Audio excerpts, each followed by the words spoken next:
ఐశ్వర్యం పొందడానికి, రకరకాల పితరులు ఉజ్జీవించాలి అనేటువంటి వాళ్ళని, వాళ్ళ యొక్క సుకృతాన్ని పొందడానికి, ఈ శరీరం అయిన తర్వాత నిత్యం స్వామి యొక్క సన్నిధిలో మనం స్వామి సేవలు చేస్తూ గడపడానికి, అంటే మళ్ళీ పునర్జన్మ లేకుండా ఆ స్వామి సన్నిధిలో ఉండడానికి తగినటువంటి మోక్షప్రదాన్ని పొందడానికి తగినటువంటి సుకృతాన్ని పొందండి.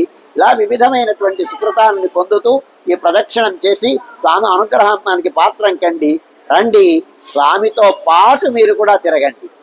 మీరు ఒక్కరూ తిరిగితే ఏవో మాట్లాడతాం.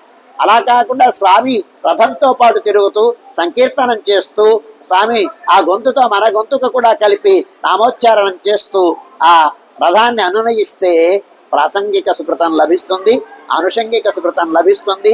స్వామి అనుగ్రహానికి పాత్రం అవుతాం.